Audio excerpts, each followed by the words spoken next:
More deadly gun violence in the city. Tonight, police searching for a woman who shot and killed a mother in Brooklyn at point-blank range. CBS 2's Andrea Klein-Thomas has the details. For Delia Johnson's family, the grieving process has only begun. They took my pretty black baby. Oh, God. The 42-year-old was murdered Wednesday night around 9:45 on Franklin Avenue near Prospect Place. Surveillance video captured a woman casually walk up to Johnson, firing shots at point-blank range before getting back in a white SUV and driving off. Johnson was struck in the head and leg. Johnson's family doesn't understand why anyone would want to harm her. Affectionate smile, always happy. When I feel like at my worst, this girl would get me up and be like, pull it together. She was everything, trust me. On the evening of August 4th, 2021, in Crown Heights, Brooklyn, a woman emerged from a double-parked white car, walked calmly across the sidewalk, and shot her friend in the back of the head. The victim, Delia Johnson, was attending a candle lighting ceremony after a funeral, surrounded by mourners, yet struck down without warning. As onlookers fled in terror, the shooter fired again, then got back into the car and left. Surveillance and body camera video later revealed the chilling sequence, but the motive remained locked in darkness. Months passed before the suspect was tracked to Florida and arrested. Claudia Banton walked calmly out of the 77th precinct and said nothing. Police say the same way she walked calmly back to her car after shooting Delia Johnson point blank in her head. The execution-style murder was caught on surveillance video, and the motive for the killing is still unclear, even to Johnson's family, who was inside the courtroom for Banton's arraignment. It's a hard road. It's very hard. I don't know why.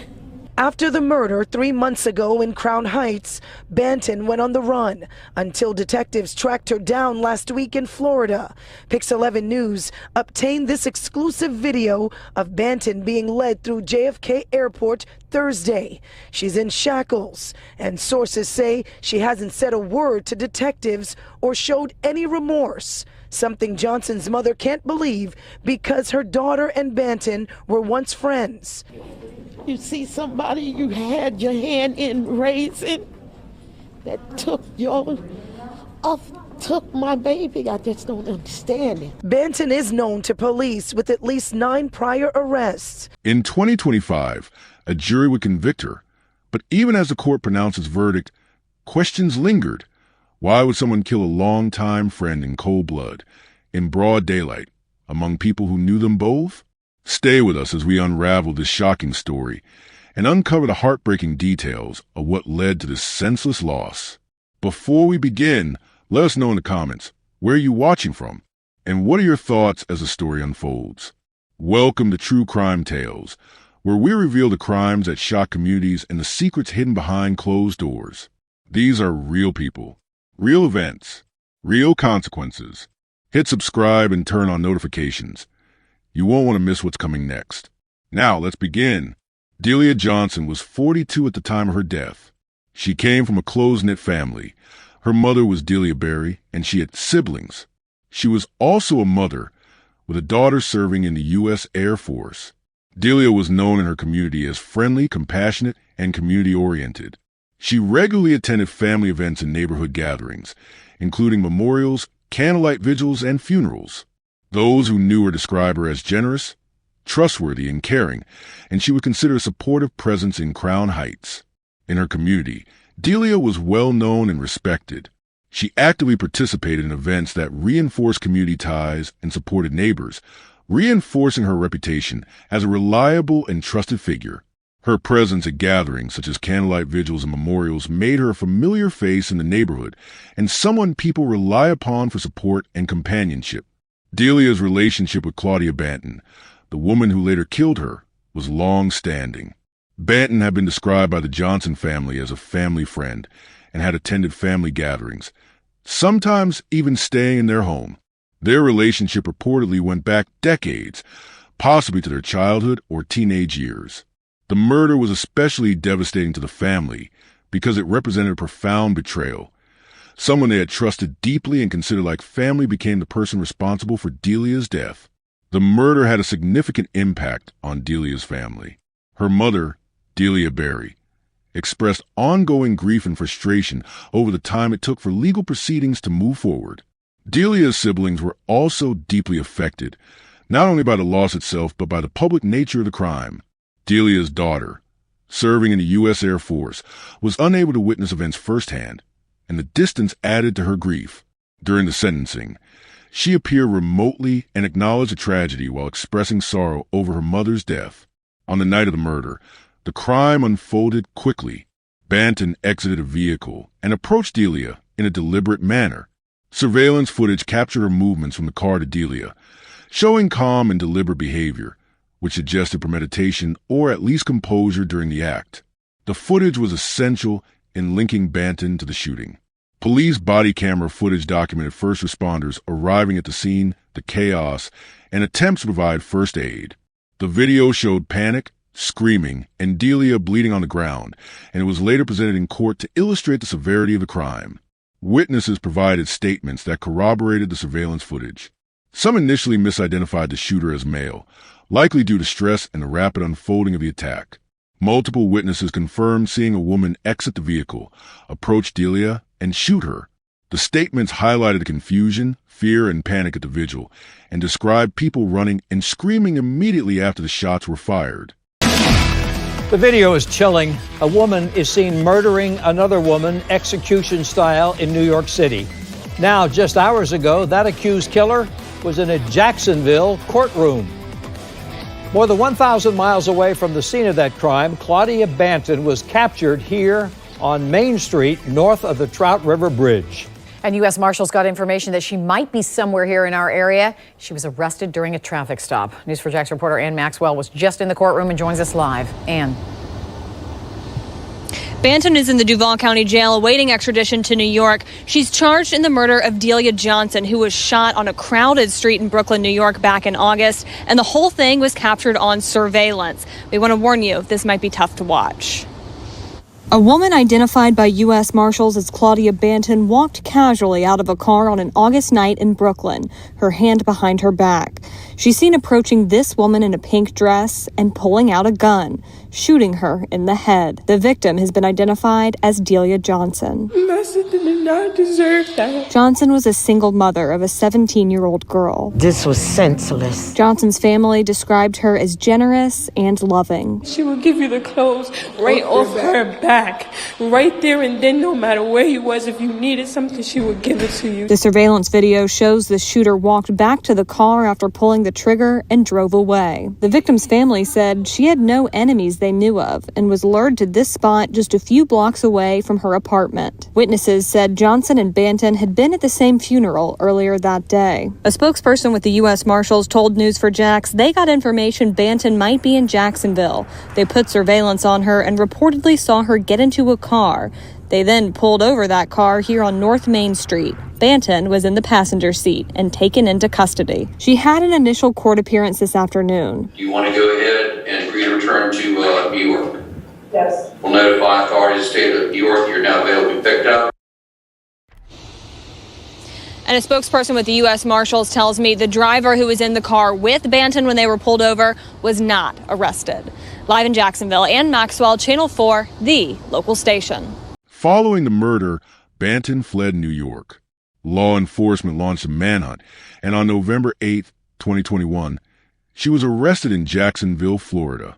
At the time of her arrest, she had altered her appearance and was using an alias.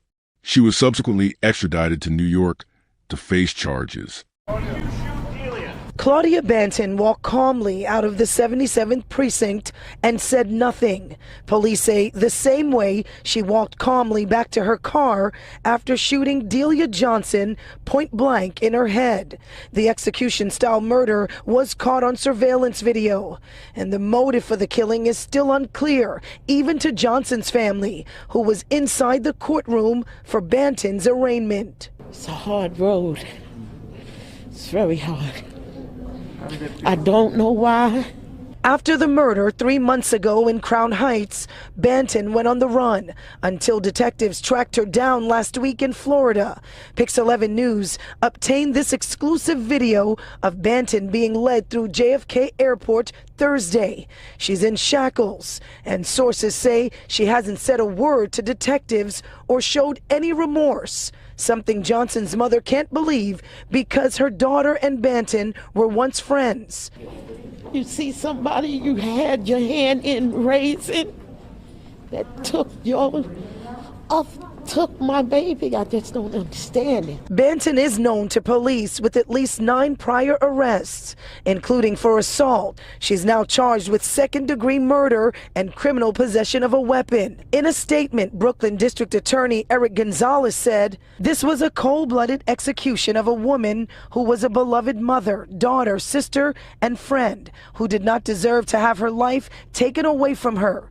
The defendant has now been apprehended, and we will seek to bring her to justice for this senseless and tragic killing." As far as how Johnson's mother feels now that Banton is behind bars, better than I felt in a long time. I just got to keep praying because that's all I can do. That's all I can do. Banton was indicted on second-degree murder and second-degree criminal possession of a weapon. She was held without bail as a flight risk, and prosecutors describe her actions as a cold-blooded execution. The indictment emphasized that the shooting took place in public, in front of witnesses, and that the perpetrator had been familiar with the victim, making the crime particularly shocking to the community. During the trial, prosecutors presented the surveillance and body camera footage as key evidence, arguing that Banton's actions were deliberate and controlled. The footage, along with witness testimony, established a timeline and sequence of events that clearly linked Banton to the murder. The defense challenged identification and questioned the absence of a publicly confirmed motive, but the evidence presented by the prosecution ultimately outweighed these arguments. On April 3, 2025, a jury found Claudia Banton guilty of second-degree murder and criminal possession of a weapon. During the sentencing hearing on May 19, 2025, Banton was sentenced to 23 years to life in prison. The judge emphasized the deliberate and brutal nature of the crime, and prosecutors characterized it as a premeditated, public execution carried out by someone the victim had trusted. Delia's family expressed a mixture of grief, relief, and continued sorrow. Her mother spoke of the emotional toll and the sense of betrayal, while her siblings reflected on the void left by her absence. Her daughter, serving the Air Force, joined the sentencing proceedings remotely to acknowledge the legal closure. The community of Crown Heights was left shocked and shaken by the murder, particularly because it occurred during a candlelight vigil for a mutual friend and was carried out by someone once considered part of the family circle. The case left lingering questions. No definitive motive was confirmed during the trial. Defense attorneys cited lack of motive and legal concerns, while family members speculated about jealousy or personal conflicts.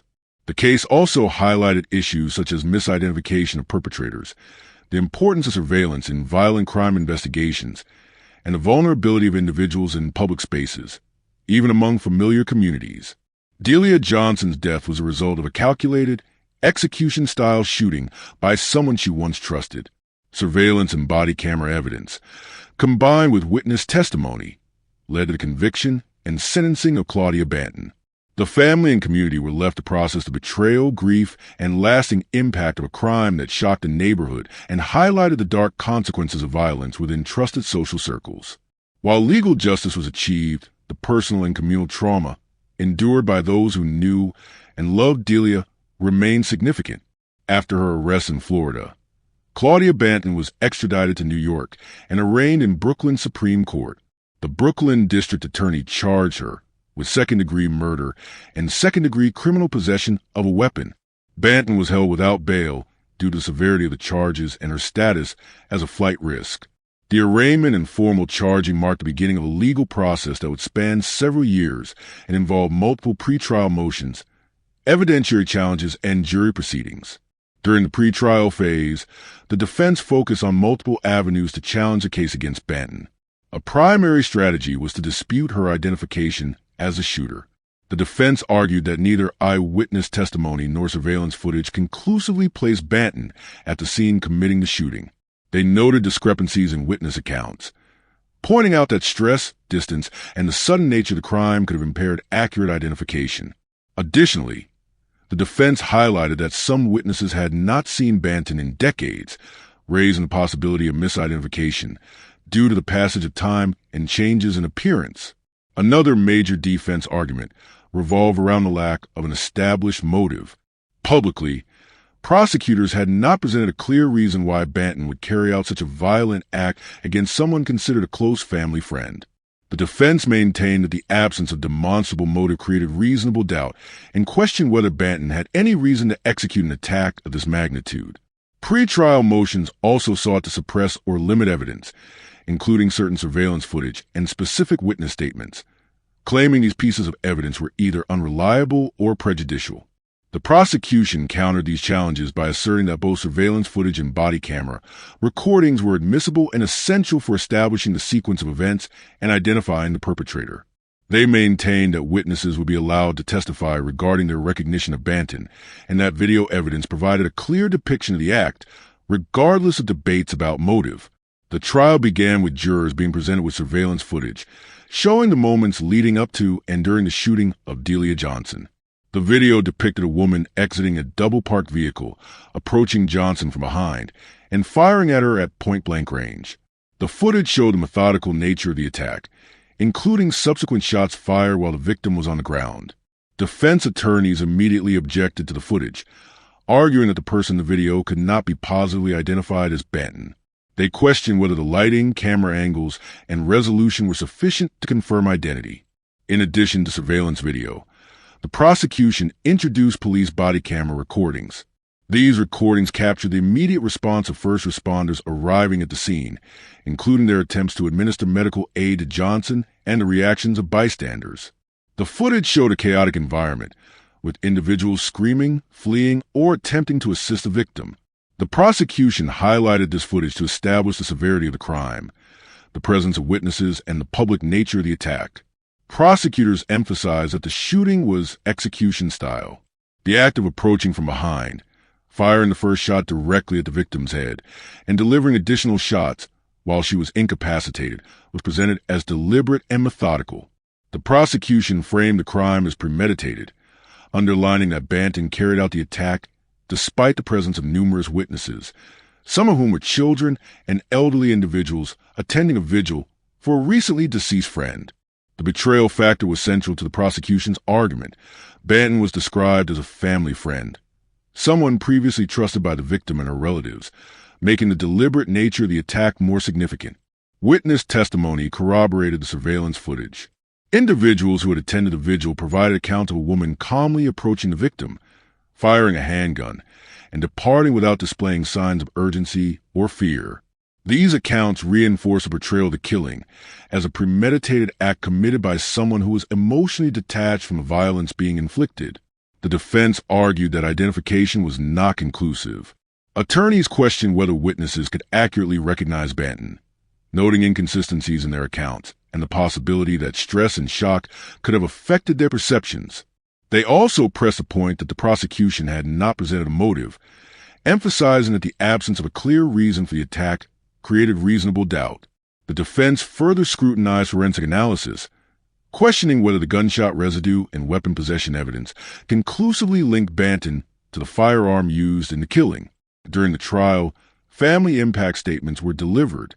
Johnson's mother, Delia Berry, addressed Banton directly in court, highlighting the depth of the relationship and trust previously shared. Johnson's sister made statements emphasizing the gravity of the loss and the sense of betrayal caused by the act. These statements, while emotional in nature, were presented factually to the jury as part of the impact of the crime on surviving family members.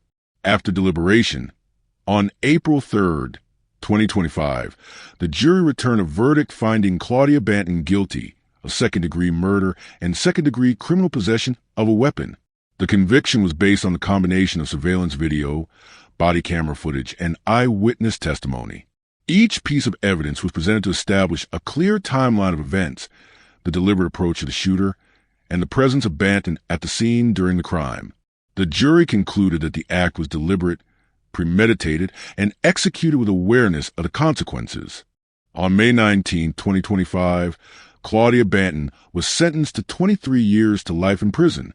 The judge emphasized the premeditated nature of the attack, noting that Banton had planned and carried out an execution-style killing in front of multiple witnesses. The court highlighted the betrayal inherent in the crime, as Banton was previously considered a family friend of the victim. The district attorney described the killing as a cold-blooded execution, noting that it occurred during a public vigil and emphasized the calculated actions of the perpetrator. The sentence reflected both the severity of the crime and the circumstances under which it was committed. Following sentencing, Banton's defense team announced their intention to appeal. They cited procedural challenges and alleged trial errors, arguing that evidence may have been improperly admitted or misinterpreted. The defense reiterated that the motive behind the killing remained ambiguous, emphasizing that no conclusive explanation for Banton's actions had been established in court. They also questioned Banton's mental state at the time of the offense, indicating that further investigation and review might be warranted to fully understand the psychological aspects of the crime. The immediate aftermath of the trial and sentencing saw Johnson's family responding publicly. Her mother, Delia described the process as physically and mentally exhausting, citing the duration of the legal proceedings and the repeated delays throughout the pre-trial and trial phases. The family emphasized the ongoing impact of Johnson's death on their daily lives and the need for justice to be clearly served. Johnson's daughter, who serves in the U.S. Air Force, expressed the difficulty of being removed from proceedings and the desire for accountability despite her physical distance from the events. Family members have used social media to memorialize Delia Johnson, sharing photographs, updates, and reflections on her life. They have also advocated for public awareness regarding violent crime and personal safety, focusing on the betrayal aspect inherent in the case to emphasize caution in trusting individuals who appear close but may harbor hidden intentions. The murder and subsequent trial had a profound effect on the Crown Heights community. The execution-style killing in a public space, in front of witnesses, violated the sense of safety typically associated with communal gatherings. Community leaders emphasize the importance of vigilance in interpersonal relationships and the necessity of being aware of potential risks, even from individuals previously considered trusted. Residents express concern regarding public safety and question how someone could commit such a violent act without immediate detection. Despite the conviction and sentencing, several significant questions remain. Motive. No definitive motive was publicly established during the trial. Observers have speculated about jealousy, personal grievance, or long-standing disputes, but none of these have been confirmed. The absence of a clear motive continues to raise questions about the psychological and relational dynamics that led to crime. Witness misidentification. Initial reports misidentified the shooter's gender and appearance, leading to delays in investigation and apprehension. This highlights challenges in relying on eyewitness testimony under high-stress conditions. Evading arrest, Banton was not apprehended until several months after the shooting. During this period, she altered her appearance, including hair color and styling, complicating efforts by law enforcement to identify and locate her. Investigation gaps. Questions persist regarding the early stages of the investigation, including instances where potential leads may have been missed or misinterpreted, and whether any procedural lapses allowed Banton to evade capture for several months. Psychological state. The defense's arguments about Banton's mental state and possible motivations were not fully resolved, leaving gaps in understanding the underlying psychological factors contributing to the act. Betrayal. The case exemplifies how individuals previously considered close and trustworthy can perpetrate violent acts, emphasizing the complex dynamics of personal relationships and trust. Public violence. The attack occurred in a public communal space during a vigil. This underscores the vulnerability of gatherings in which participants may assume a safe environment due to familiarity and routine social bonds. Surveillance and accountability. Modern surveillance and body camera technology played a crucial role in establishing the sequence of events and identifying the perpetrator. However, while technology can document the physical act, it cannot always explain the reasoning or motive behind it. Premeditation and emotional detachment. The calculated approach of the shooter, including methodical execution and composure under observation, reflects deliberate planning and a capacity for emotional detachment. The crime illustrates how individuals can engage in lethal acts with a degree of separation from moral or relational considerations. On the evening of May 19, 2025, Claudia Banton, the woman responsible for the execution-style murder of Delia Johnson, was sentenced to 23 years to life in prison for second-degree murder. The legal resolution of this case came nearly 4 years after the tragic event occurred on a warm August evening in Crown Heights, Brooklyn. The crime had left the neighborhood shaken, the victim's family devastated, and the community questioning the nature of trust, friendship, and violence. While the sentence marked the conclusion of the formal judicial process, it did not signify the end of grief or emotional suffering for those closest to Delia Johnson.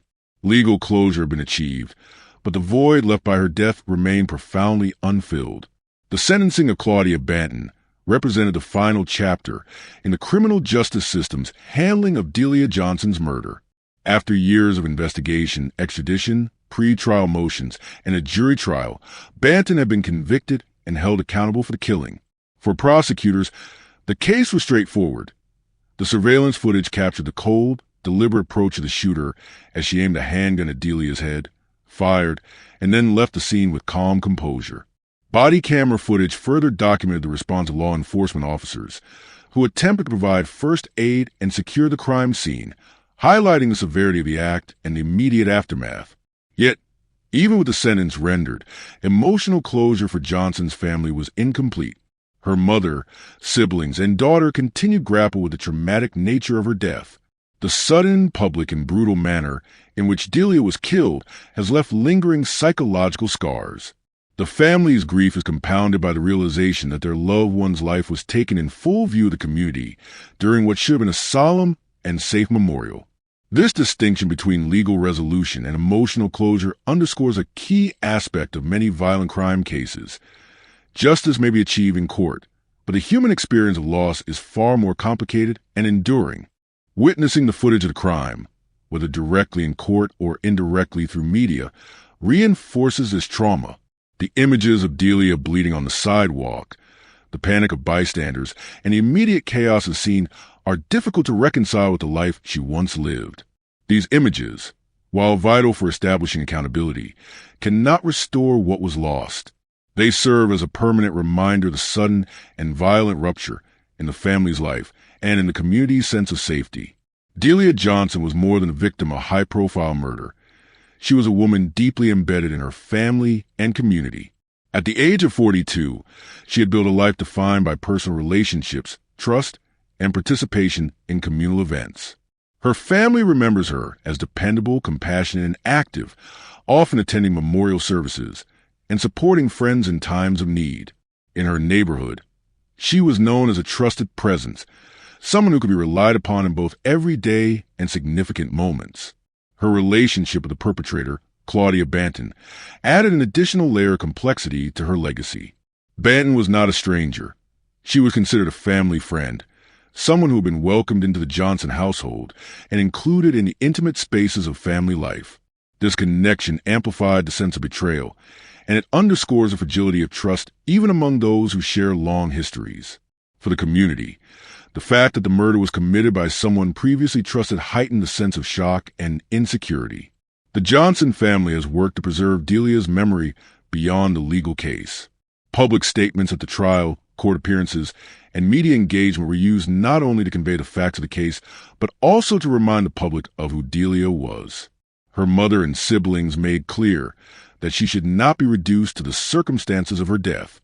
Through memorials, family advocacy, and community outreach, they have sought to maintain her presence in a collective memory of Crown Heights. These efforts reflect a determination to honor her life and values, even in the wake of a violent and senseless act. Her daughter, serving in the U.S. Air Force, participated in court proceedings via video and expressed relief that her mother's final moments, although tragic, were not prolonged by further suffering. This acknowledgement highlights the duality of grief. The family mourns a loss, but also finds a small measure of solace in the understanding that Delia did not endure a drawn-out or unnecessarily painful death. The preservation of her memory, combined with ongoing family engagement, reinforces her legacy as someone who mattered profoundly to those who loved her and to the broader community. Several key lessons emerge from Delia Johnson's case, particularly regarding trust, safety, and the role of modern surveillance in violent crime cases. The relationship between Delia Johnson and Claudia Banton serves as a stark reminder that betrayal can come from unexpected places. The two women shared a long-standing connection, and Banton had been integrated into the Johnson family's life to the point of being treated as family. This aspect of the case illustrates that trust, while essential to human relationships, can be exploited or broken, sometimes with devastating consequences. The murder demonstrates a potential for hidden resentment, unspoken conflict, or other underlying motives to remain undetected until they manifest in extreme violence. Delia's death occurred during a candle-lighting vigil, an event intended for mourning and community reflection. The intrusion of violence into this setting underscores that danger can arise even in spaces perceived as safe. The public nature of the murder, conducted in broad daylight among mourners, highlights the unpredictability of interpersonal violence. For communities, this event reinforces the need for awareness and preparedness, even in situations that are typically viewed as secure or non-threatening. One of the critical elements in achieving justice in this case was the presence of surveillance and body camera footage. The CCTV footage captured the shooter's deliberate movements and the sequence of shots, providing indisputable visual evidence. Police body cameras documented the immediate response, the chaos among bystanders, and the severity of the injuries inflicted. These technologies enable law enforcement and prosecutors to reconstruct events with precision, supporting the successful conviction and sentencing of Banton. However, while these tools ensure accountability, they cannot reverse the impact of the crime or alleviate the grief of those affected. They serve as instruments of justice rather than healing. Even with conviction and prison sentence, the case leaves significant questions unresolved. Despite the intimate relationship between Delia and Banton, no clear motive was publicly established. The absence of an explicit reason for the murder adds a layer of psychological complexity for both the family and the community. Observers and relatives are left to speculate. Was it jealousy, revenge, unresolved personal conflict, or something else entirely? This uncertainty reinforces the unsettling nature of violent acts perpetrated by individuals who were once trusted. The case highlights the importance of vigilance in interpersonal relationships. While trust is a fundamental aspect of human connection, awareness of subtle changes in behavior, communication, and emotional cues can be critical in preventing escalation. Communities may benefit from resources and programs aimed at conflict resolution, mental health support, and intervention strategies, emphasizing proactive measures rather than reactive responses. Although the court delivered a sentence that reflects the severity of the crime, legal punishment does not fully satisfy the emotional and psychological needs of the victim's family or community. Justice in a legal sense addresses accountability and societal norms, but does not inherently provide answers to the why behind such acts. The absence of a clear motive leaves an enduring gap in understanding, a gap that may never be fully resolved. Delia Johnson's death is a stark reminder of the fragility of life and the unpredictability of human behavior. Her family's ongoing efforts to honor her memory serve as a testament to her impact as a daughter, mother, sister, friend, and community member. Memorials, public statements, and advocacy work ensure that she is remembered for the person she was rather than solely for the violent circumstances of her death. For the broader community, her story emphasizes several key lessons. Trust must be balanced with awareness, and even those who seem closest can become sources of danger. Violence can erupt in the most ordinary and familiar circumstances, reminding individuals and neighborhoods to remain vigilant. At the same time, modern tools like surveillance and body cameras play a crucial role in establishing accountability and documenting events, though they cannot undo the harm or replace lost lives. Ultimately, the legacy of Delia Johnson is both personal and communal. It encompasses the grief of her family, the disruption to her neighborhood, and the broader lessons about human relationships, trust, and the complexities of justice. While legal closure has been achieved through the conviction and sentencing of Claudia Banton, the emotional void remains. The family's grief, the unanswered questions about motive, and the continuing impact on community ensure that Delia's story continues to resonate long after the courtroom proceedings have ended. Her life and death raise enduring questions about the nature of human connections and the unpredictability of interpersonal violence. They challenge communities to consider how they can better protect themselves and support one another, while also grappling with the limitations of justice in addressing the deepest emotional and psychological wounds caused by acts of betrayal and violence. If you found this story as gripping and heartbreaking as we did, don't forget to like this video and share it with others. And if you want to hear more true crime stories that uncover the mysteries behind these tragic events, make sure to subscribe to our channel and turn on the notification bell. You won't want to miss our latest stories, updates, and discussions.